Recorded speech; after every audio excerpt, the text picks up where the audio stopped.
صحيحة، ما أنزل الله بها من سلطان، مش صحيح. ما طلب الماء، كان صلبا شامخا، كان وجهه جامدا كالحديد. مش صحيح انه بكى على حدا، مش صحيح انه بكى على علي الاكبر، فيش دليل، فيش روايه. مش صحيح انه طلب الماء، انه توسلهم انه اسئولي هالطفل الرضيع اذا كان ذنب الصغار ذنب الكبار فما ذنب الصغار، الا طلع فيهم كثير اوادم، انقسموا على النص، فيهم اوادم كثير بدهم يسقوا للطفل، وهن فيش واحد فيهم ادمي، فيش واحد فيهم بقلبه شفقه.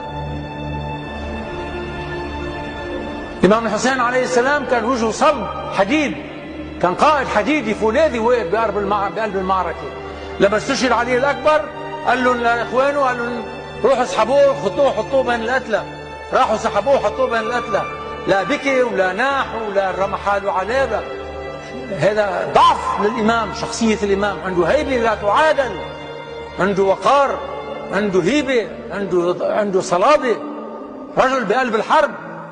لما سمع السيدة زينب والنسوان عم يبكوا بالخيمة قال له للعباس ولعلي الأكبر، قال له اذهبا وسكتاهن، ما بديش اسمع الصوت.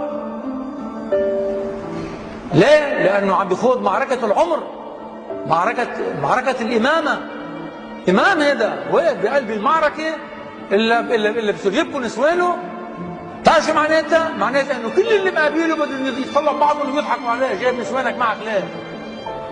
انتم اليوم انت بتاخذ مرتك على المعركه، بتاخذ مرتك على المرابطه.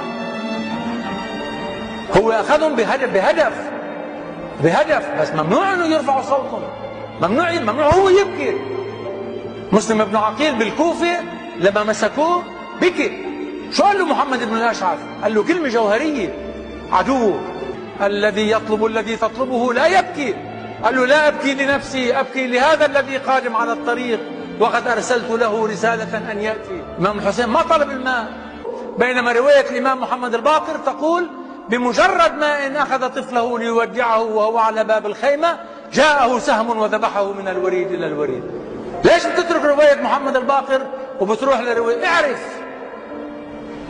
الثورة الحسينية مليانة معارف، مليانة مبادئ، مليانة قيم بتحافظ على شخصية الإمام وعظمة الإمام. هذا قليل من كثير. ما تخلي عاشوراء تمرق وتمرق وتمرق وتمرق وبعد 30 40 50 سنة تسأل سؤال ما بتبين انك انت ولا كأنك تعرف شيء ابدا. اعرف، افتح على عقلك ابواب المعرفة، عقلك جبار يا اخي. ما تسمع لحدا انه يجي يقول عشان يبكيني على الامام الحسين اللي انه الشمر بن ذي الجوشن وضع اجره على صدر الامام الحسين، والامام الحسين يوم بتوسل له دخيلك اسكني. يعني هذا ما بخليني ابكي، بخليني اشعر بالعار. لك هذا قائدي، كيف عم يعمل هيك؟ كيف عم يتوسل الشمر؟ هذا قائدي أنا، هذا رمزي، هذا قدوتي. لك هذا رمز الإسلام، رمز العالم، رمز البشرية، هذا قدوة البشرية. كيف عم يعمل هيك؟ كيف عم يشتغل هالموقف هذا؟ كيف عم يتوسل لعدو هيك؟ مع العلم انه سلام الله عليه قتل عطشانا ظمآنا وكان يلطخ وجهه بالدم، وكان يقول: سوف أقابل جدي رسول الله وأريه ما فعلتم بي. ورفض أن يطلب الماء. نعم، طلب الماء هو والعباس بأي معنى؟ قال له للعباس: امشي أنا وياك بدنا نجيب المي. سحبوا سيوفهم واقتحموا الصفوف.